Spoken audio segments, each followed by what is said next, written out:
The sky was too quiet that morning. No birds. No wind. Just silence. At 7:03 a.m. GMT, something appeared above Earth's atmosphere. Not one ship, not 10. Hundreds of giant black triangles slowly came into view, silent, smooth, and cold. They didn't make contact. They didn't attack. They just floated there, like shadows waiting for a reason to move. People watched from cities, villages, deserts, and islands. From New York to Mumbai, Tokyo to Cape Town, the news was everywhere. Every camera, every phone, every eye was pointed at the sky. At 7:06 a.m., 3 minutes after the arrival, all satellites went offline. Internet, GPS, communication, gone. Panic spread fast. Planes were grounded. Hospitals lost control systems. Banks froze.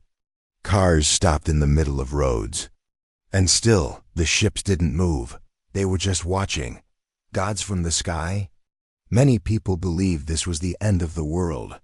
Some called them gods. Some thought they were angels. Others believed it was an alien invasion, but no one could understand why they were not attacking. The world leaders gathered through old radio lines and hidden military networks. Every country had one question: what do they want? No signal came. From the ships, no words. No sound. Just silence. A man named Jarin in a small town in northern Finland. A man named Jarin sat alone in his wooden cabin. He was an old soldier, a former technician for secret military programs. He had seen strange things in his time, but nothing like this. Jarin had an old satellite receiver, when not connected to modern systems. It was built to survive EMP attacks. It still worked. He pointed it at the sky and turned the frequency dial slowly. A sound came through. It wasn't language. It wasn't noise. It was whispers. Thousands of voices whispering in sync. Some were laughing. Some were crying. Some sounded like children. Some were not human. He recorded it. His hands were shaking. Suddenly, the screen on his equipment flashed once, and then all the lights in his cabin went dark. He stepped outside, and that's when he saw it. A figure. Tall and thin, standing between the trees. Not moving. Not breathing, just watching him. But it had no face. The blackout event, that same day. At 7:31 a.m. GMT, something global happened. A pulse spread through the Earth's magnetosper. All power grids failed permanently. This event was later called the blackout. Only a few places with shielded systems still had power. Old tech bunkers and secret labs were the only places with light. The world went dark and cold. And the ships? They still didn't move. They just hung there, like judges before a trial. Unseen shadows across the globe. Strange reports started coming in. People claimed to see moving shadows. Not human, not alien, just dark figures. Tall, long arms. No features. They walked on walls, crawled on ceilings. Some even floated. They left no footprints, no heat signature. No sound. But wherever they passed, people went missing. In Russia, a survivor from a bunker wrote, "We thought they were ghosts." But ghosts don't whisper inside your head. These things, they steal thoughts. In South Africa, a child was found alone. His entire village gone. He said something terrifying. The tall men came. They said the stars were lying, that they are not the real monsters. A dying visitor in the middle of the Amazon rainforest. A military patrol found something strange. A crashed object, glowing dimly. Inside, they discovered a creature. Not human. Clearly alien. Its body was thin, silver-colored. Eyes black and wide. It was hurt badly. It said one word in English. Help. Before they could ask more, the alien grabbed the soldier's arm.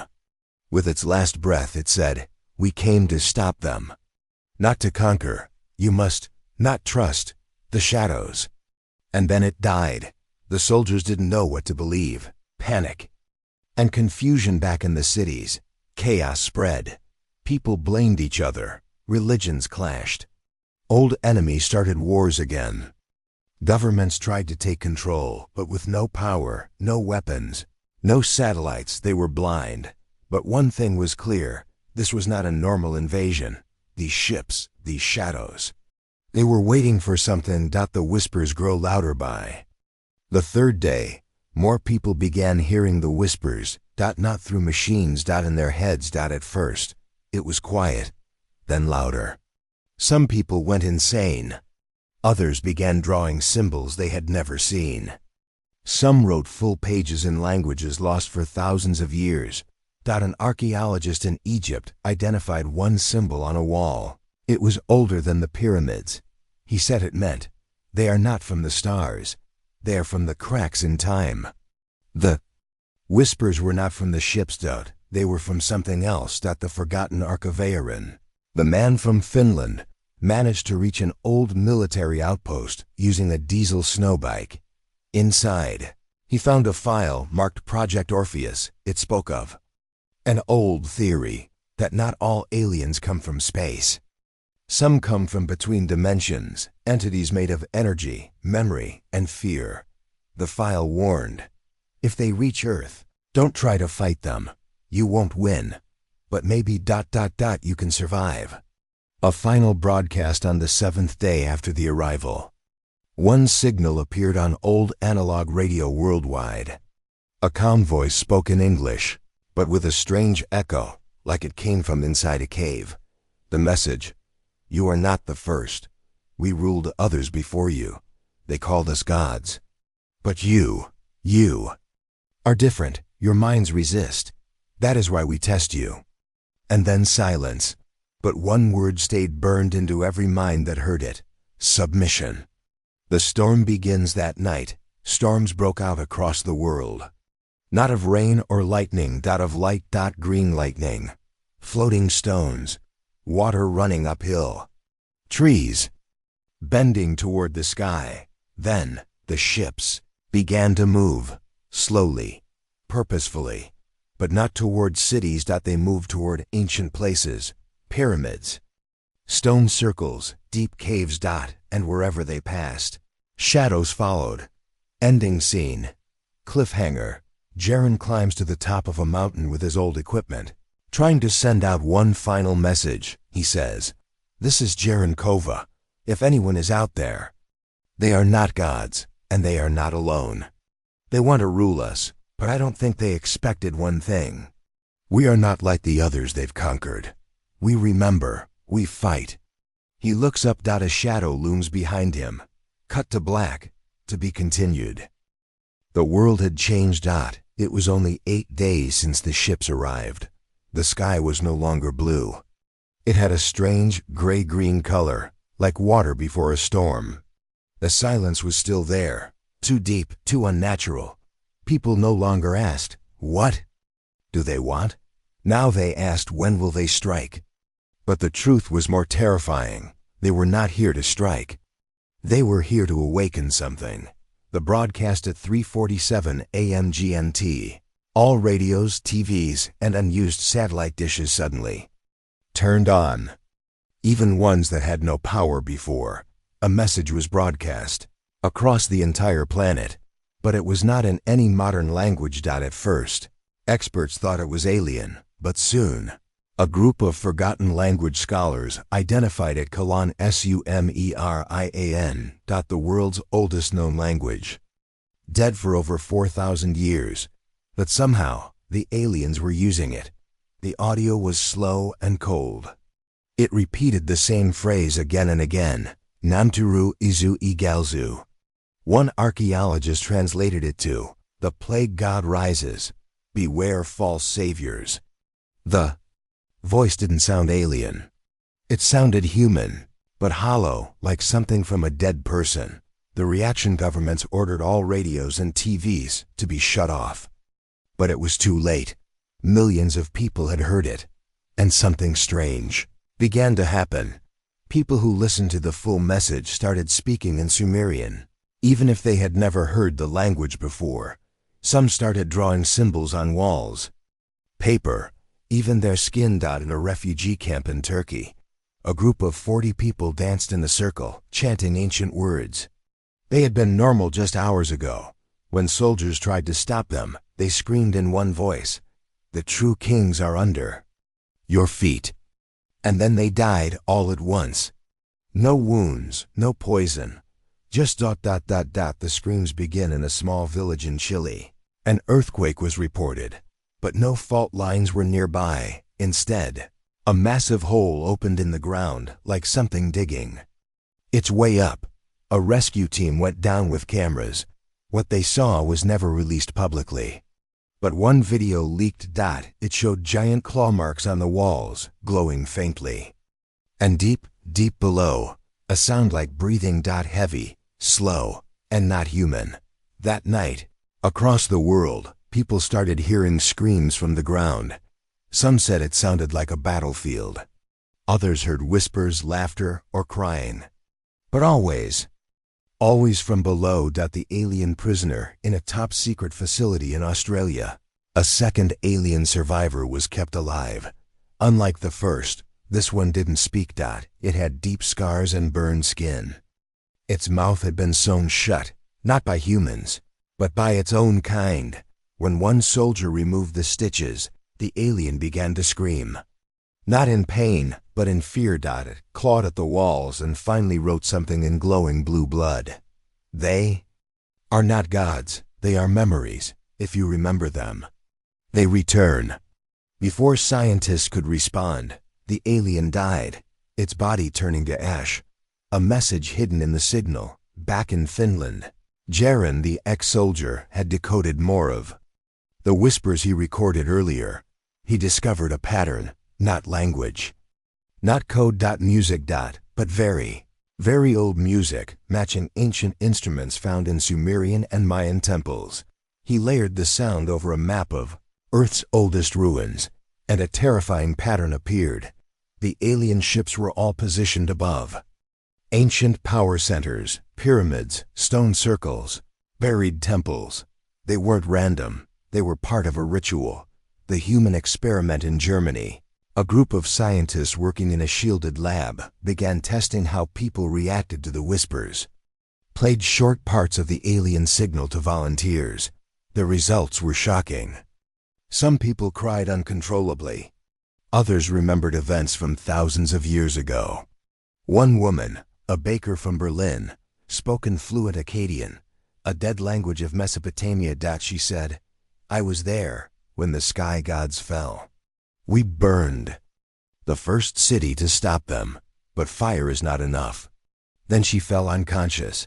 When she woke up, she didn't remember anything. Strange births. Hospitals across the world noticed something else. Pregnant women began reporting nightmares, all the same. A dark city under the sea. A throne made of bones. Eyes watching from the walls. Some unborn babies kicked so hard that mothers had internal bleeding. A few women, healthy and normal, delivered stillborns with strange marks on their skin. Symbols matching the alien. Broadcast. Doctors tried to hide this, but the truth was already out. Something was changing human life itself. A new type of human? In rural Canada, a teenager named Emily disappeared for 3 days. When she returned, she had no memory of where she went, but she could now see the shadows, even when they were invisible to others. She pointed to places in the forest where dark men stood. She drew maps of underground tunnels she had never visited. One soldier asked how she knew. She said softly, "They showed me. They want me to be their voice, but I won't. I'm still me." The next morning, she vanished. Again, only her notebook remained, filled with pages of warnings. They are trying to rewrite us. In our minds, in our bones. Hope from an unlikely place while most people were terrified. One group showed no fear, the blind. Across many countries, blind individuals reported feeling peace, not fear, when the ships arrived. One old man in India, blind since birth, said, "I do not see the lies, so I cannot be controlled." Scientists ran tests and found something incredible. The whispers affected the brain through visual cortex stimulation, not sound alone. People who could not see were immune. Suddenly, the world had a new kind of resistance, not soldiers, but the blind and those who had forgotten. Because the enemy was not attacking with guns, it was attacking with memory. Final scene. The signal grows stronger in a dark monitoring room in Iceland. Jaren watched as one of the ships began to glow. He realized something. The signals were increasing in strength, and more people were being affected. Soon, they wouldn't need broadcasts. The ships themselves would be enough to change minds, he recorded. A final message. This is Jaren. The whispers are not just sound. They are instructions. The enemy is not alien. It is inside us now. They want to erase what makes us human, to fill that space with something ancient. We must stop remembering them, or they will become real again. As he finished, a scream echoed from under the floor, cut to black. At 2:12 a.m. GMT, cities from Tokyo to Cairo reported earthquakes, but geologists were confused. The faults were calm. The shaking came from deep underground, much deeper than any known earthquake. Buildings shook. Bridges cracked. People ran into the streets, but below, far beneath the crust, something moved, something massive. The scientists' discovery in a secret underground lab near the Swiss Alps. A team of geologists and physicists watched the tremors carefully. Dr. Lila Marino was the lead scientist. She stared at the seismic readings. The pattern was strange. It wasn't random. It looked like footsteps. Massive, heavy footsteps.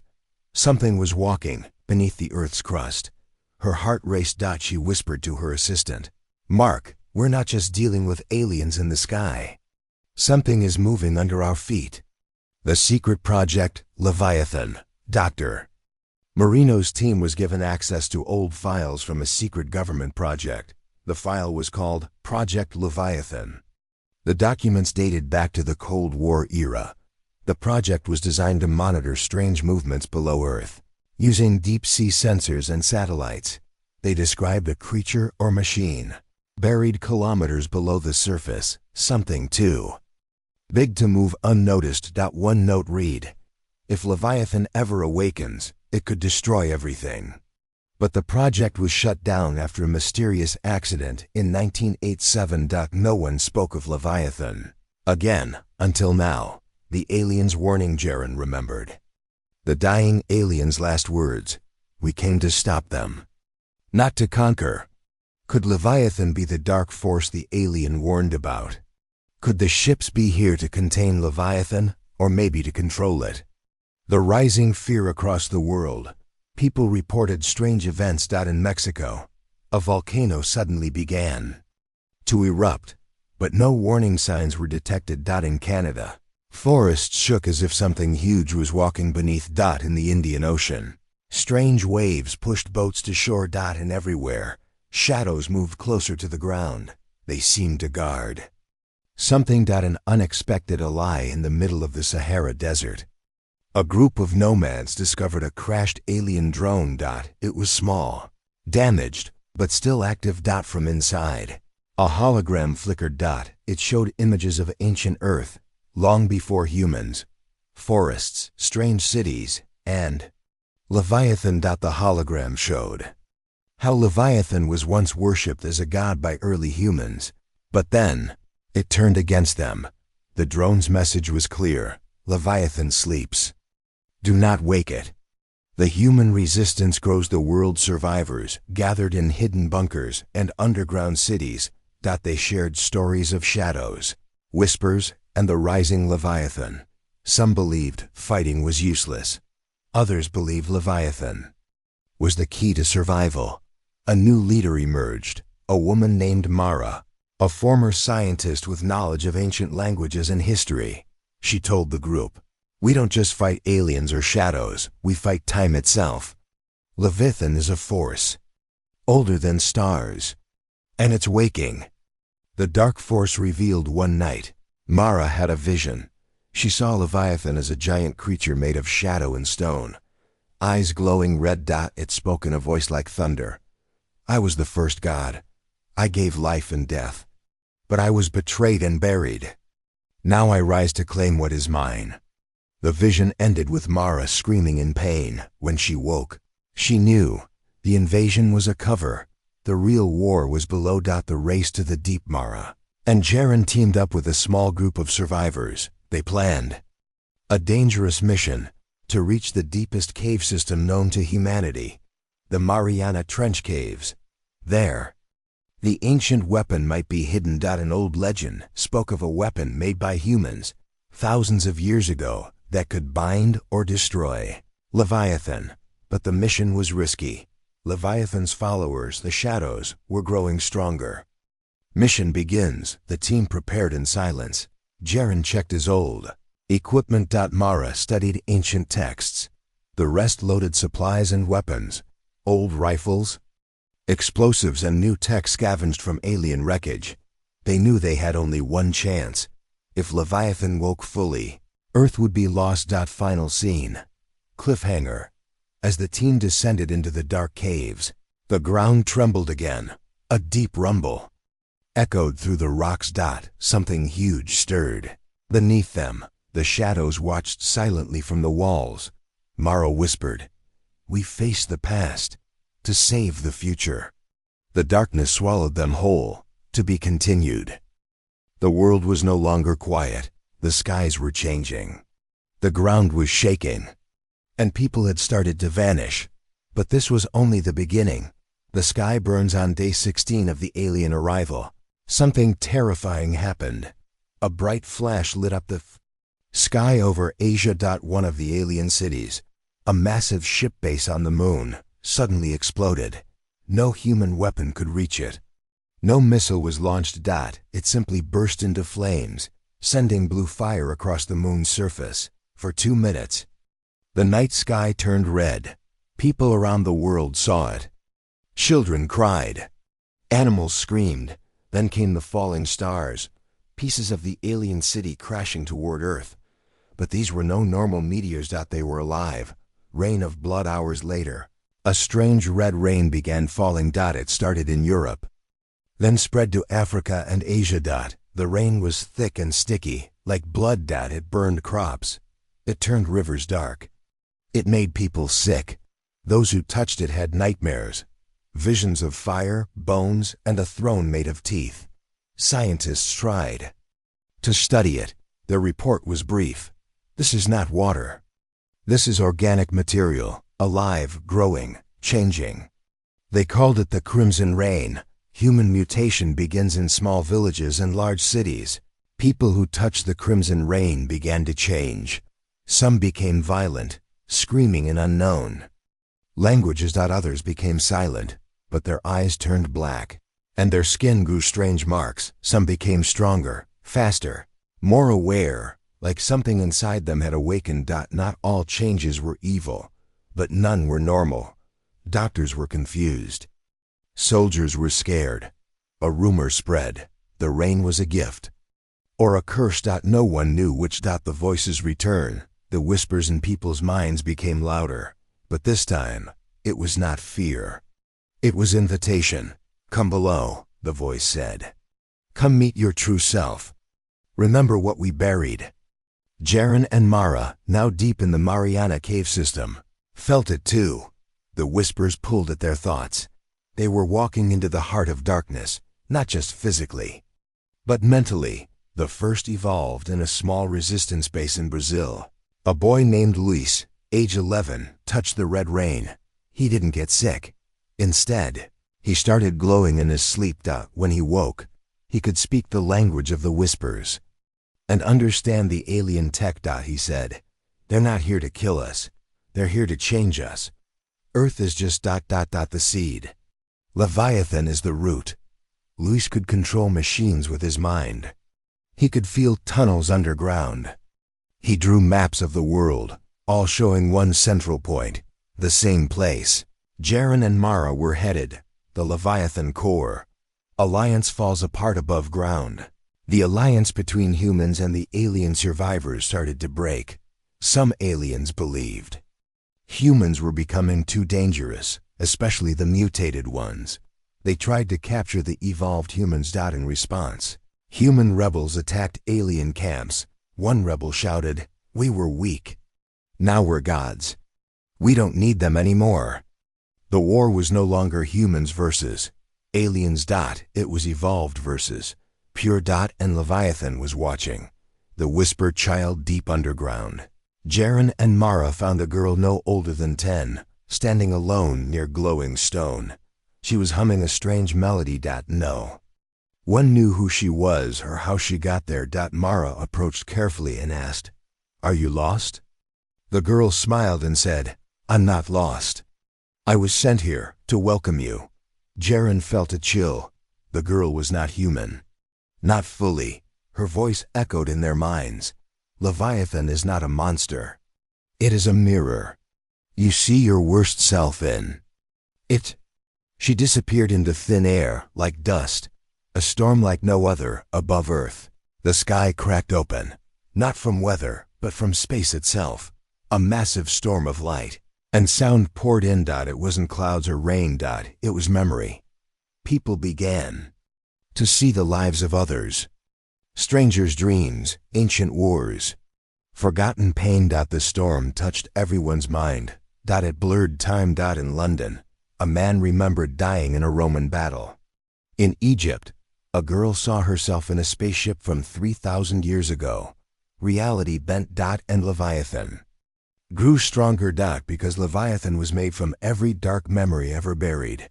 Humanity splits. Leaders tried to unite people, but fear won. Some believed embracing the Leviathan would make them gods. Others believed fighting was the only way. One message spread like fire: Leviathan is not waking up. We are. Humans didn't know what they were anymore. Mara's discovery in the dark caves.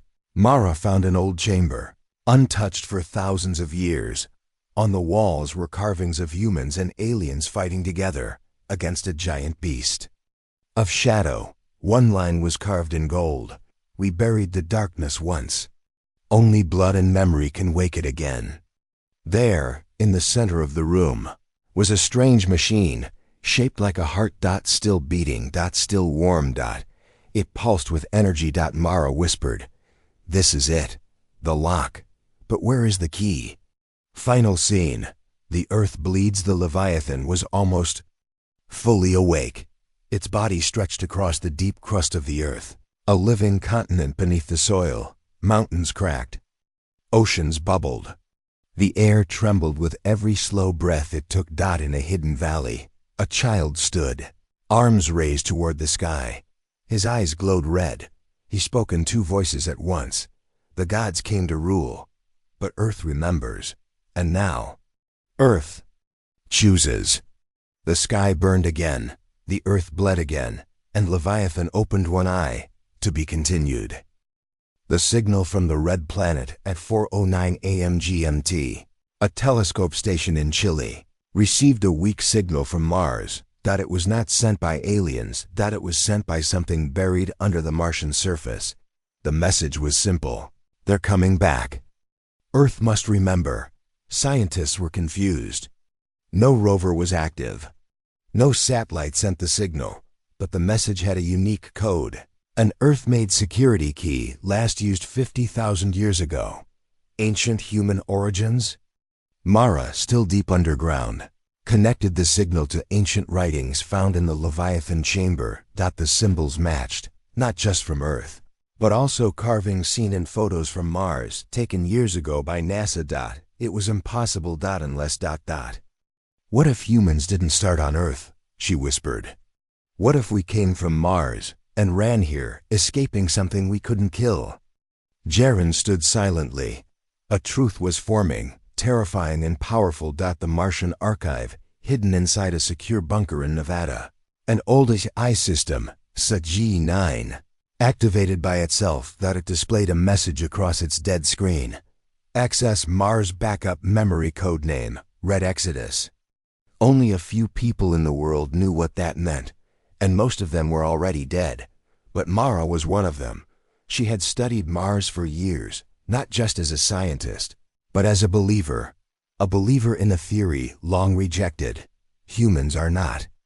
Native to Earth. The Lost War. The Martian Archive told a story. It showed a war in holographic images, scattered audio, and recovered data from old Martian outposts. The war wasn't between humans and aliens. It was between humans and something else, something made of darkness and memory. It was Leviathan. But it wasn't called that on Mars. There. It was named Traxuan, the Soul Eater. Mars Falls. The images showed cities burning, skies turning black, oceans rising and boiling. Billions of humans, our ancestors, tried to fight the darkness. They created weapons of light, machines of thought, memory bombs, but none of it worked. The shadows infected them from within. So they made one final plan. They sent a small group of survivors to Earth. Not by mistake, by design. To hide, to forget, to survive. We are the descendants of the last Martians, Mara said, and Leviathan has followed us. Project Gaia. The Martian Archive ended with one final file. Project Gaia code locked, human blood only. It needed a human with pure Earth DNA, unchanged by mutation or the crimson rain. Lose. The boy who could feel the shadows was called in. He touched the device. It opened. A new message played. To the children of the Red World, if Leviathan awakens, go to the core. There find what we left behind. The weapon. Jaren, Mara, Louise, and a small group traveled toward the core, located deep under the Himalayas. They faced storms, mutated creatures, and ruined cities along the way. But at last they arrived at a chamber made of black stone. There, floating in the air, was a living memory. A weapon not made of metal or fire, but story. It was a voice. A memory of the last Martian king. Speaking across time. Leviathan cannot be killed. It can only be forgotten. And only humans have the power to forget and remember. Earth's hidden power. Mara realized the truth. Leviathan feeds on fear, memory, and pain. It grows stronger when we remember the past and hate, but it weakens when we choose to move forward. The weapon is not destruction, she said. It's choice, will, forgiveness. Louis stepped forward and touched the memory weapon. A blast of light spread across the core. The Earth trembled again, but this time, not from fear. The Martian ghosts. Every human on Earth had a vision, even those asleep. They saw the lost cities of Mars. They felt the final moments of the Martian war. They heard the last cry of the people who gave us our second chance.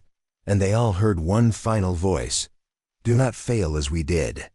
Leviathan cannot rule those who choose peace. Then the vision faded. The sky cleared. For a moment, the whispers stopped. Leviathan reacts, but Leviathan was not gone. It had seen the weapon. It had felt the human will. And it was angry. Mountains cracked, rivers reversed. The sky turned black again, and a voice deeper than thunder roared, "You ran from me once, but now you carry me in your blood. You will not escape again." Final scene. The past lives within us. Mara stood at the edge of the core chamber. She looked to the stars, red Mars glowing in the night sky. We are not children of Earth. We are the forgotten war. And now we remember. Behind her, the ground shook. Leviathan was rising, not just from beneath the earth, but from within every human it had ever touched. The weapon had been found, the memory of Mars, the final message from humanity's forgotten past had been unlocked. Leviathan felt the threat, and now it fought back. But the danger wasn't only outside. It was also within. Silence after the storm. For a few days, the world was quiet again. The sky returned to a pale blue. The red rain stopped. The whispers fell silent. Some people thought Leviathan had been weakened, but Jaren didn't believe it. "It's not gone," he said. "It's watching." And he was right. Tensions in the resistance at the underground base near the Himalayas.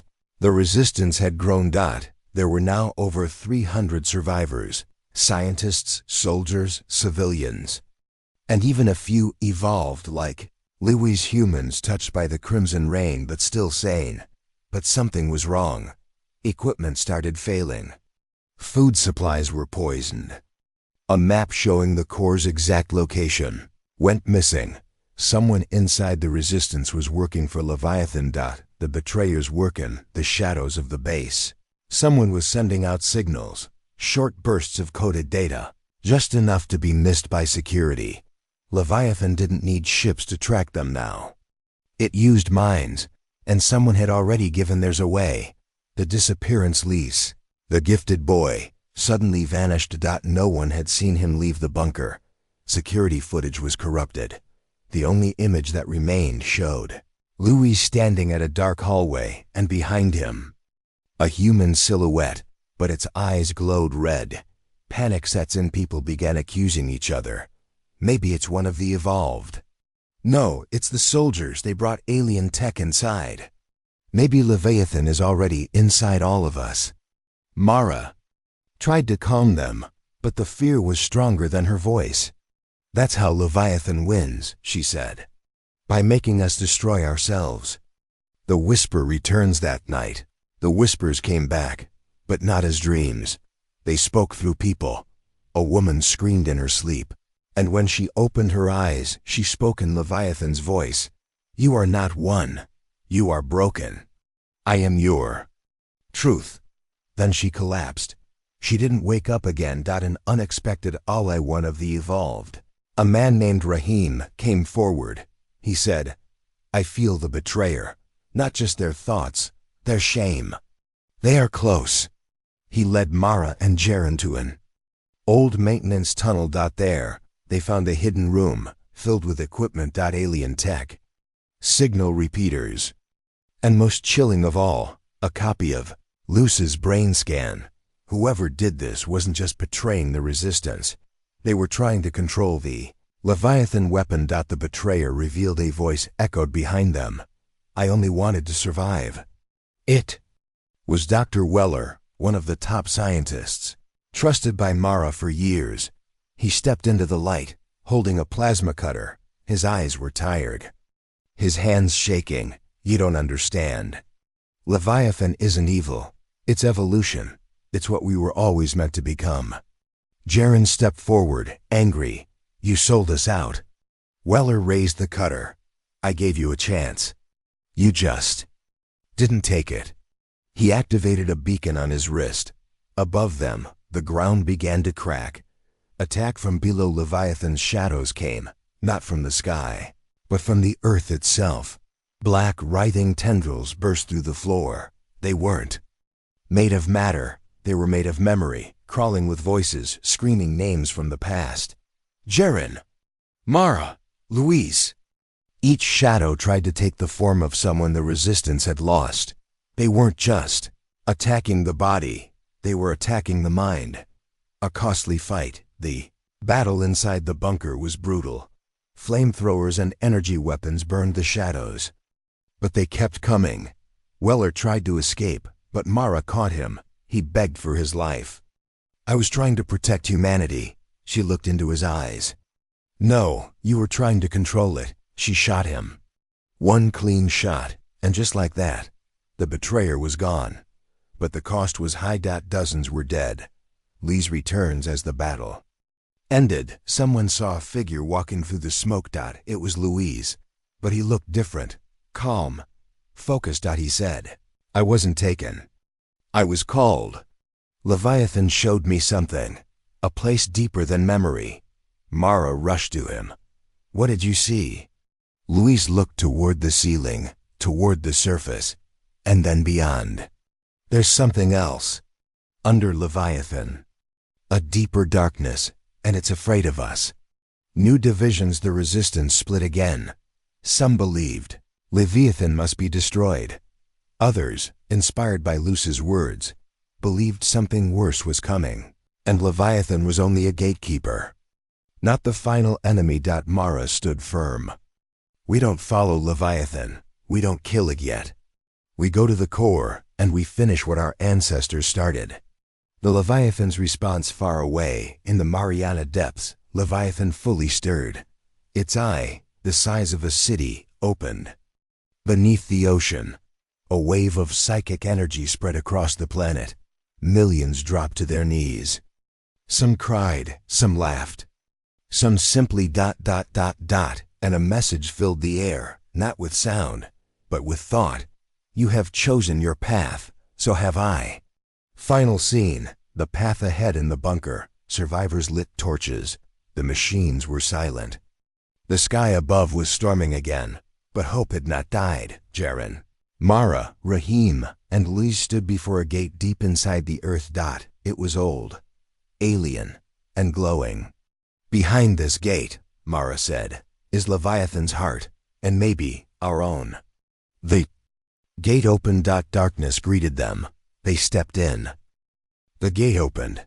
Darkness spilled out like fog, thick, cold, and alive. Jaren, Mara, Louise, and Rahim stepped inside, leaving the rest of the resistance behind. They carried no hope of return. They were going to find Leviathan's heart. But what they found was far beyond what they expected. The tunnel of memory. The inside of the gate wasn't made of stone or metal. It was made of memories. Endless walls filled with images from human history, wars, births, betrayals, dreams. Each memory hovered, glowing softly. Each one whispered. Rahim reached out to touch one. He saw himself as a child, crying in the ruins of his village. Then the memory changed. He saw a different boy. On Mars, thousands of years ago. Same eyes, same face. These are not just memories, Mara said. They are lives, ours, from before Earth.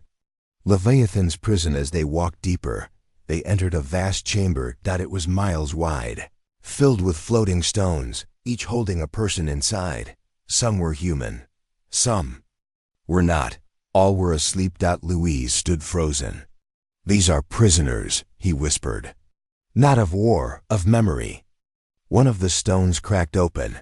Inside was a woman, pale, glowing slightly, not breathing, but alive. As she opened her eyes, a soft voice echoed, "You finally came. I've waited so long." The girl with no name, the woman, who looked only 20, said she didn't remember her name. She had been asleep for many sun cycles. But she remembered something else. I was the lock. I am the light. I was created before Earth was born. Mara didn't understand. The girl smiled. I'm not alien. I'm not human. I'm both. I'm the weapon. A living weapon. The girl explained everything. She was created on Mars using a mix of human DNA and something ancient. Her purpose was to hold a single emotion, hope. Hope, when pure and uncorrupted, could weaken Leviathan, which feeds only on fear and memory. But long ago, humanity chose to forget hope, and the weapon was sealed away. Your ancestors buried me, she said, because they were too afraid of what I might become. Louise looked at her carefully. You're a child of light. She nodded. And I must wake, or Leviathan will consume everything. The cost of activation. To activate her full power, something must be given. Not blood, not life, a memory, the one that hurts the most. Rahim stepped forward first. He placed his hand on the girl's forehead. He saw his mother's death, again, felt the pain, the fear, the helplessness. Then he forgot it. The memory was gone. Tears fell from his eyes. But he smiled. It doesn't hurt anymore, he said. One by one, the others followed. Jaren gave up the memory of his best friend's last scream. Mara gave up her father's face, the one she'd held onto since childhood. Louise hesitated. If I give her my pain, will I still be me? The girl answered, you'll be free. He touched her hand, and she began to glow. Leviathan strikes. At that very moment, the earth shook violently. The walls of the memory chamber cracked. A voice thundered from every direction. You dare awaken light in my domain? Then drown in darkness. The shadows returned, this time as waves of screaming. Clawing black fog got the girl stood tall. She was no longer just human. She floated above the ground, light pulsing from her eyes and hands. She whispered, "I remember. Joy, I remember peace. You cannot feed on that." The final test, the weapon was not finished. She turned to Mara. "To seal Leviathan, I must become memory, one that is remembered by all." Mara realized the truth. "You have to die, don't you?" The girl nodded. "Not die, transform into the story you tell, into the hope you carry." A choice Jiren objected. "There has to be another way." But there wasn't. This was the only way to create a story powerful enough to outlive Leviathan. A story of hope, sacrifice, and unity. The girl smiled. "Tell them I was not a weapon. Tell them I was a seed. And that earth is ready to bloom." The light is released. The girl stepped into the center of the chamber. A circle of glowing memory stones surrounded her. One by one, they lit up. Then a pulse, bright, blinding, pure. It spread outward, through earth, through space, through every living mind. People on the surface looked up. The stars seemed brighter. The shadows screamed and began to melt. Leviathan roared in pain. "You fools, you gave them hope." Then it went silent. Earth breathes again. For the first time in weeks, the earth was calm. Skies cleared. Waters stilled. Birds returned. The ships in the sky, once silent and dark, slowly began to vanish. One by one, the memory gate closed behind Mara and the team. The girl was gone, but something remained in their hearts.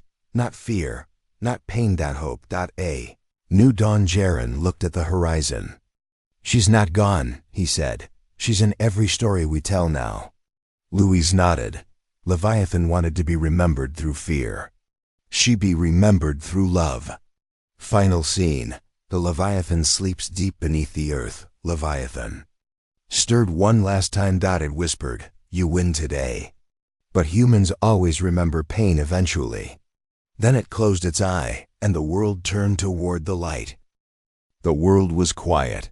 For the first time in months, there was no red sky, no rain of ash, no whispers in the minds of men.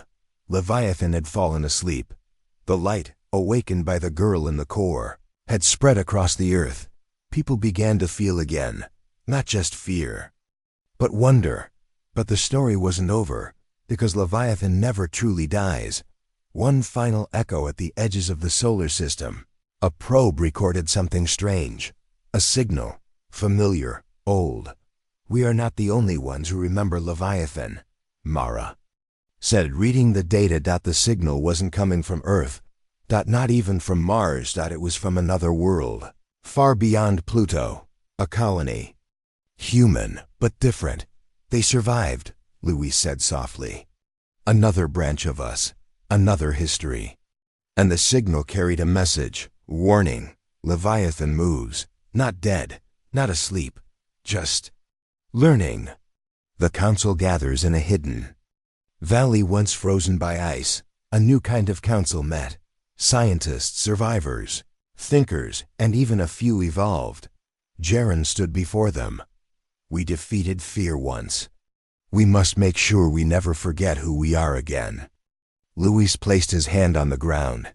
He could feel the Earth's pulse now, not just as a planet, but as a memory of all who had lived. The book of remembering Mara began writing. Not a scientific report, not a war log, but a book, one anyone could read. It told the story of the War of Mars, the fall of the first humans, the rise of Leviathan, the girl who became light, and the people who chose to hope. It was called the Book of Remembering, and every child on Earth would learn it, not as a tale of fear, but as a lesson of strength. A new age begins. Cities were rebuilt, not of steel, but of balance. Technology returned, but with wisdom. AI was used to protect, not control. And for the first time in human history, nations united, not in war, but in rebuilding memory. The stars became our next goal, but this time, not as conquerors, but as carriers of peace. Luz's vision. Luz, now older, often sat alone near the edge of the forest, where the trees still glowed faintly from the core's energy. He had dreams still, visions of other worlds, and one night, he told Mara something. Leviathan was never just a monster. It was us, the part of us that never healed, the part that never forgives.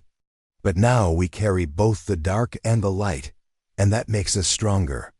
The message to the stars years later, Earth sent out a signal, one that would travel through space for thousands of years. It said, "We are the children of Mars, survivors of darkness, bearers of memory.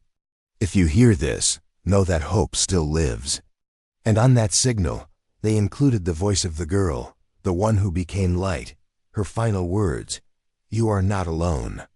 Your story matters. And it is never too late to become more." A final twist. Far, far away, on a moon orbiting a forgotten gas giant, a leviathan like being stirred, but it did not rise to destroy. It rose to listen. And in its massive eye, for the first time, something strange reflected, a single tear of light. Maybe even darkness can change. Closing scene. We remembered Yaren. And Mara stood on a mountain, looking at the stars. Jaren asked, "Do you think it's over?" Mara smiled softly. "No, it's just the beginning, but now we remember who we are. And that's all we ever needed."